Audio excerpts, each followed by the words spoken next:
복음교회 교인의 한 사람으로서 창립 60주년을 기념하는 2018년 6월 첫째 주일에 이렇게 설교를 하게 된 것을 감동스럽고 감개무량합니다.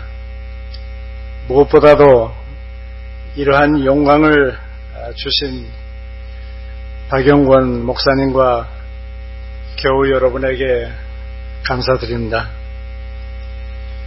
왜 저에게 이런 영광을 주시는가고 박영권 목사님에게 감히 질문은 못했지만 제 짐작에는 우리 서씨 형제 그리고 저의 유일한 누이 동생의 씨가 홍씨네 식구까지 합하면 40명이 넘는 식구가 이 교회 교인으로 등록하고 있고 서씨 홍씨네 합해서 장로가 홍용만 서만선 장로 두 사람, 목사와 신학자로 저와 저의 외조카 홍지훈 박사가 봉원교회 교인이고 권사, 집사, 성가대원 몇 사람인지 헤아리기 어려울 정도로 그저 많다고 자랑스럽게 생각하고 있습니다. 아마 그래서 서씨, 홍씨 가족을 전체를 대표해서 저더러 오늘 설교를 하라고 말씀하신 것 같습니다. 제가 대신동 이 동네에 들어와 살게 된 것은 1964년 결혼하고 바로 이 교회 옆에 있는 저의 처가에 얹혀서 살다가 미국 유학을 마치고 69년 귀국해서 73년 이 교회 옆에 집을 짓고 들어와서 살게 되었는데 그때 이미 봉원교회가 새 교회로 시작되어 있었습니다. 저희들 어머니 한진모 전도사님이 가까운 장로교회라고 하시면서 이 교회에 출석하기 시작하셨습니다. 그리고 우리 형제 식구들과 누이 동생의 남편 집안까지 이 봉원교회로 인도하시기 시작해서 한두 사람 이 교회의 식구가 되다가 이제 온 식구가 4대까지 이 교회의 식구가 되었습니다. 저희 어머니의 간절한 기도가 이루어진 것입니다. 역사적으로 말하면 저희 집 할머니 함선영 선생의 친정어머니와 오빠 친구가 1953년 서울에 수복하던 때 봉원동 이 골짜기에 문화주택이라고 부엌에 방 2간짜리 작은 집을 지어서 나라가 공급할 때 들어와서 살게 되었습니다. 그래서 저희 동네에서는 저희들을 이 동네의 토주 떼감이라고 그렇게 말할 정도로 우리는 여기에서 정말 오래 살았습니다. 우리 이 봉원동 골짜기 동네가 정말 좋은 것은 파출소도 경찰서 파출소도 없고 소방서도 없습니다. 그런데 역사적인 전통을 가진 봉원사 새 절이 있고 교회가 여기하고 감리교 둘이나 있습니다. 그래서 좋습니다. 이 교회의 시작은 1958년 6월 8일에 이원태 전도사님이 이 교회를 신성교회라는 이름으로 개척하셨습니다. 그리고 1966년에 이원태 전도사님이 목사 안수를 받으시고 그 다음 해인 1967년에 새 예배당 헌당식을 하고 교회 이름을 봉헌교회라고 개정했습니다. 그 뒤 20년 후인 1988년 크리스마스 날 바로 지금 이 새 예배당에서 예배를 드리게 되었습니다. 그렇게 해서 오늘까지 30년 동안 이 예배당에서 저희들이 예배를 드리고 있습니다. 1977년에 김선초 장로님과 김용준 장로님이 취임하셨고 1982년 유영익, 조대성, 홍경만 장로님들이 취임했습니다. 저의 막내 동생 손한선 장로는 2004년에 이 교회 장로로 추대되었습니다. 그리고 바로 11년 전 2007년에 박용권 목사님이 제3대 저희 교회 담임 목사로 우리 교회를 섬기게 되었습니다. 오늘 저희 서씨 가족과 홍씨 가족들이 4대를 걸쳐서 우리 봉헌교회 식구가 된 역사를 되새기면서 우리 믿음의 조상 한진모 어머니를 기억하고 우리 가족들이 봉헌교회를 중심으로 살아온 일들을 기억하고 있습니다. 이와 함께 우리 교회를 섬기신 목사님들을 기억하고 장로님들과 집사님들과 권사님들, 여기 성가대원들과 주일학교 선생님들 한 분 한 분을 기억하게 됩니다. 한 주일에 한 번이라도 여기저기 흩어져 살던 육신의 친구들과 영혼의 식구들이 한자리에 모여 앉아서 거룩하고 아름다운 예배당에서 힘차게 찬송을 부르고 성가대의 정성스러운 노래를 들으면서 지나온 한 주일 동안의 이런저런 일들, 괴롭고 아팠던 일들, 즐거웠던 일들을 기억하면서 눈물을 흘리면서 감사하고 새로운 한 주일을 위해서 기도하고 목사님의 말씀에 귀를 기울이고 살아온 우리 인생을 돌아보면서 이제 돌아오는 앞날을 다시 설계하면서 은혜와 축복을 간구하는 귀한 시간을 보낸다는 것, 이게 쉬운 일 같지만은 보통 일이 아닙니다. 그뿐입니까? 교우들의 결혼식에 군대 간다는 소식에다가 먼저 세상을 떠났다는 굳긴 소식을 들으면서 박수도 치고 한숨도 지어가면서 우리 교회 공동체를 위해서 기도하는 시간을 가질 수 있다는 것, 커다란 축복이 아닐 수가 없습니다. 예배가 끝나면 소찬이지만 일용할 양식을 들고 옹기종기 모여 앉아서 지나온 소식도 나누고 수다도 떨고 목사님 설교 평도 좀 하고 교회 행사의 얘기를 나누면서 시간을 보내는 그 모습이 우리 봉헌교회 공동체의 모습이 되었습니다. 귀한 모습입니다. 제가 주일마다 느끼는 것이지만 점심 식사 대접을 받고 나가는 길에 부엌에 서서 아무 말 없이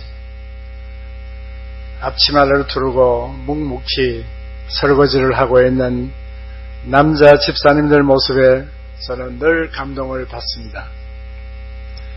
그 누구의 제안으로 시작을 했는지, 아니면 여자 집사님들이 데모를 해서 남자 집사님들이 부엌 일을 하게 됐는지, 어떻게 돼서 그렇게 됐는지는 모르겠지만 다른 교회에서는 쉽게 보기 어려운 아름다운 모습이라고 자랑하고 있습니다. 교우 여러분들은 우리 봉헌교회 하면 무슨 기억들이 있는지 묻고 싶습니다.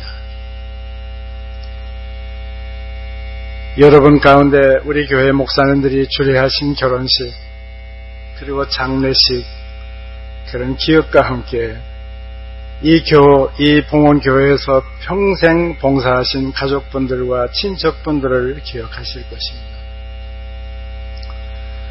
저희 어머니 한진모 전도사님 역시 이원태 목사님의 집내로 차분하고 엄숙한 장례식으로 보내드렸고, 우리 사랑하는 기타리스트 아들 서정실도 박용권 목사님의 집내로 우리보다 먼저 앞서서 세상을 떠났습니다.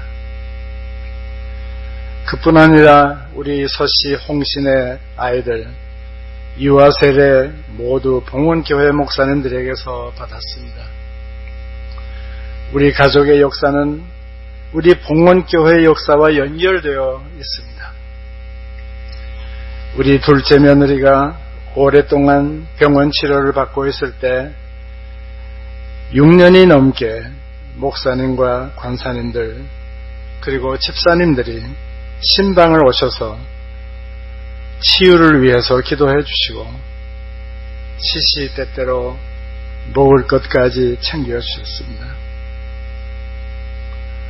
저희는 이 교회를 사랑의 교회, 사랑이 넘치는 교회로 그렇게 기억하고 있습니다. 바로 며칠 전에 박 목사님과 저는 만나기로 약속을 했는데 약속 시간이 다 지나가도록 목사님이 나타나지를 않아서 왜 그런가 했더니 어느 집사님 모친상을 당해서 입관 예배 인도하기 위해서 급하게 군포까지 다녀오시느라고 약속 시간을 지키지 못했다는 것입니다. 이렇게 우리 목사님은 교인들을 위해서 항상 바쁘신 저희 교회를 위해서 저희 교인들을 위해서 봉사하시는 목사이십니다. 저희 교회의 특징은 작은 교회입니다. 그러나 큰 교회 부럽지 않습니다. 우리 목사님은 주일날 예배인도 하시고 매일 아침 새벽기도 성경 공부인도 하시는 일 이외에도 우리 교인들 한 사람 한 사람들을 위해서 기도하시고 염려하시는 가정교회 목사이십니다. 우리 한 집 한 집 한 가정 한 가정을 기억하시고 위해서 기도하시고 헌신하시는 우리 교회 목사님일 뿐만 아니라 우리 가정의 우리 집안 식구의 목사님이십니다. 그래서 우리는 아주 든든합니다. 우리 봉헌교회가 있고 우리 가족이 이를 헌신적으로 챙기는 목사님이 계시기 때문입니다. 그래서 우리 교회는 한 마음 한 뜻으로 서로를 위하고 서로를 사랑하면서 하나님을 섬길 수 있는 사랑과 섬김의 공동체로서 하나님께 감사와 찬양을 드립니다. 우리 봉헌교회는 우리 가족들과 우리 이 교회만을 위해서 일하는 교회가 아닙니다. 우리 동네 지역사회를 위해서 봉사관을 만들고 동네 원룸에 살고 있는 학생들을 위해서 원룸 축제를 하고 학사를 건축해서 대학가에서 집을 구하지 못하는 학생들에게 숙소를 마련하고 함께 기도하는 공동체를 만들었습니다. 우리 동네 독거노인들을 위해서 봉사하는 일 역시 하고 있는 것 우리 모두 진심으로 감사하고 있습니다. 지역사회 봉사를 통해서 선교하는 교회, 예수님의 사랑과 섬김으로 선교하는 믿음의 공동체입니다. 그래서 우리는 우리 교회에 대해서 자랑스럽게 생각합니다. 교우 여러분, 제가 하는 말에 여러분들이 동의하시면은 큰 목소리로 아멘 하시고 함께 박수를 쳐주시면 감사하겠습니다. 아멘.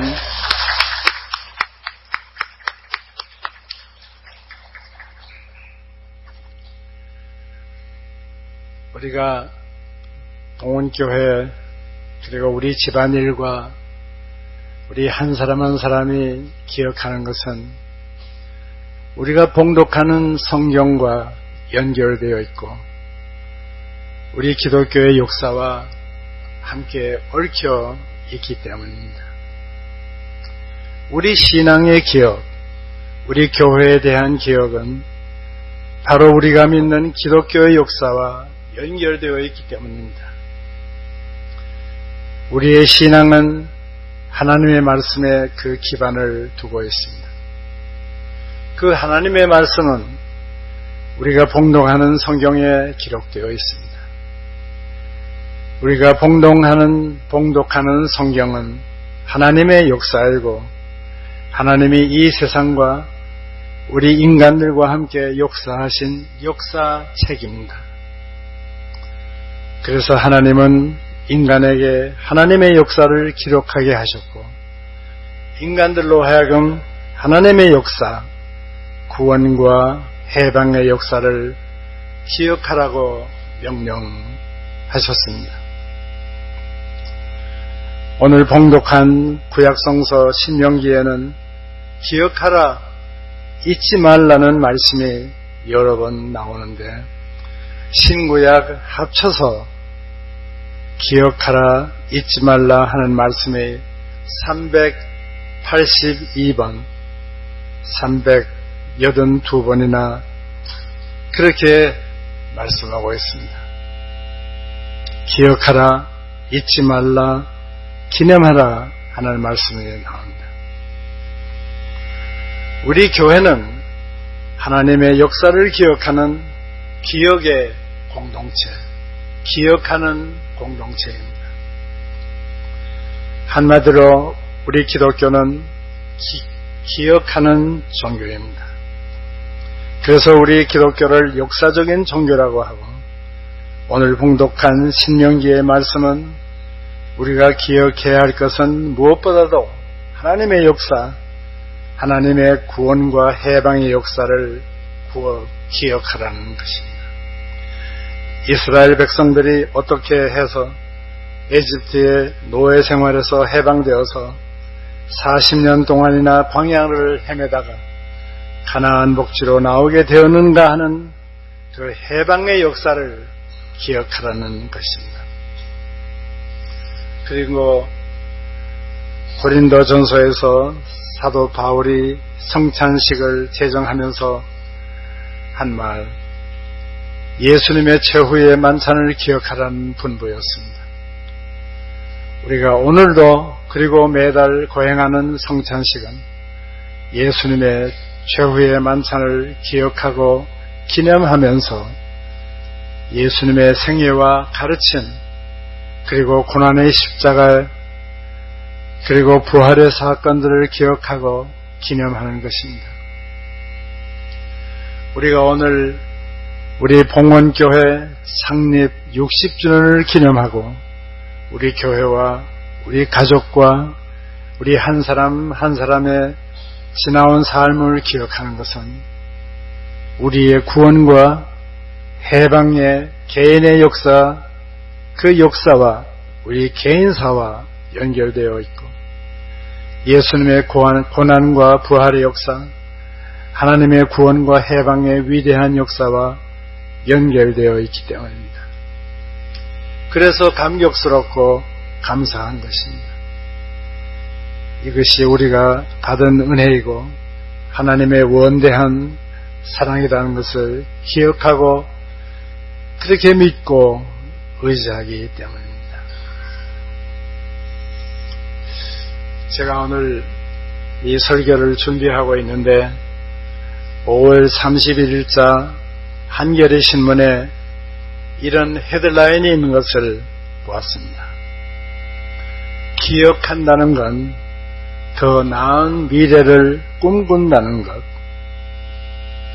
기억한다는 것은 더 나은 미래를 꿈꾼다는 것. 그렇습니다. 인간의 지능은 지나간 일을 기억하는 것이 전부가 아닙니다. 그리스 철학자 아리스토텔레스는 인간의 기억력을 가장 기본적이고 기초적인 인간 정신력이라고 했습니다. 그래서 학교 공부는 무엇이든지 기억으로 해결하라는 것이 많습니다. 거의 순전한 기억력으로 대학 입시 공부를 하고 기억력이 좋아야 대학에 들어갈 수도 있고 학자나 과학자가 될 수 있다고 생각하게 될 정도입니다. 그런데 현대 경험주의 철학자 중에는 기억력과 함께 상상력을 인간지능, 인간정신의 아주 중요한 부분으로 말하기 시작했습니다. 영국의 경험론자 데이비드 휴움이라는 철학자의 얘기입니다. 기억력이라고 하는 것은 과거에 일어났던 일들을 그 순서대로 그리고 그 강도를 그대로 되풀이 마음에 떠올리는 정신행동이라고 했습니다. 상상력이란 그 기억의 순서를 뒤죽박죽 마음대로 연결시키는 것이고 그 강도 역시 약하게도 하고 더욱 강하게도 해서 생각하는 것, 즉 결국 새로운 기억을 만들어내는 지능 행위라고 했습니다. 그래서 역사 소설이 있고 공상 소설에다가 괴기 영화, SF, 사이언스 픽션이 흥행한다.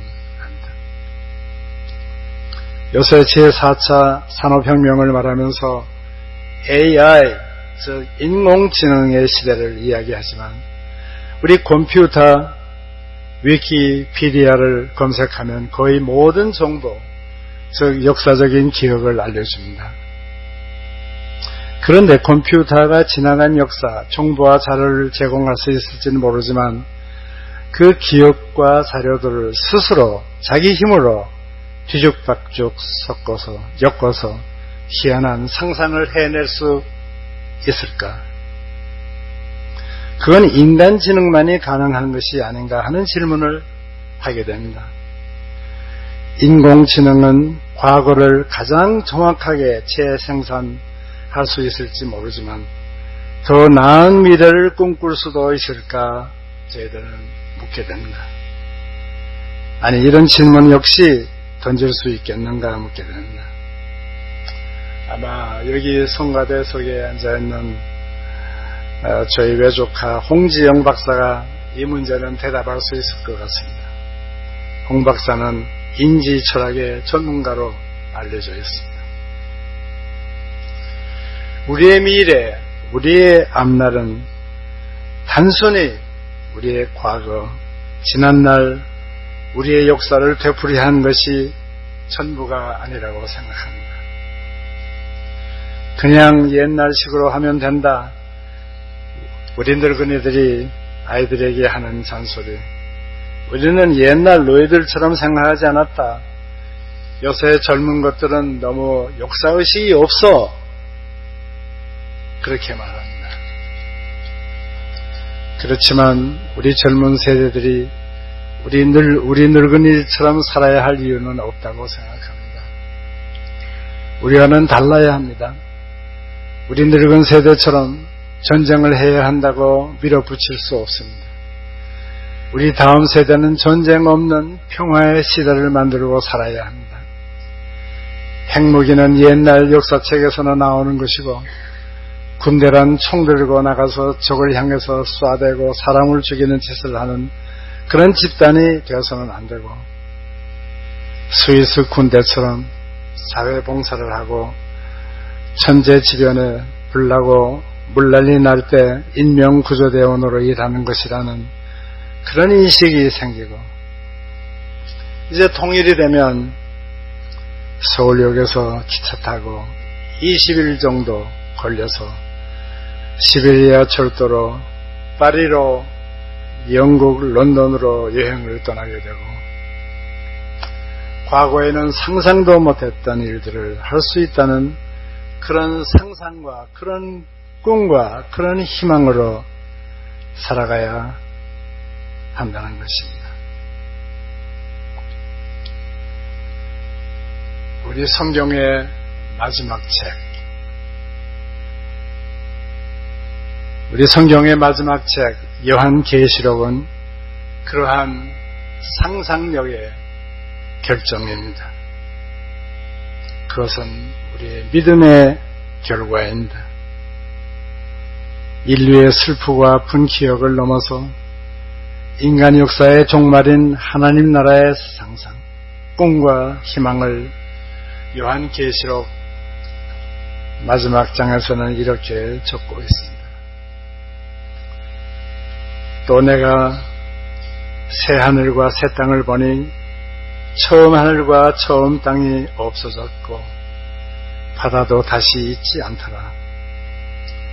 내가 들으니 보좌에서 큰 음성이 나서 이르되 보라, 하나님의 장막이 사람들과 함께 있으며 하나님이 그들과 함께 계시리니 그들은 하나님의 백성이 되고 하나님은 친히 그들과 함께 계소서 모든 눈물을 그 눈에서 닦아주시니 다시는 사망이 없고 애통하는 것이나 통곡하는 것이나 아픈 것이 다시 있지 아니하리니 처음 것들이 다 지나갔습니다.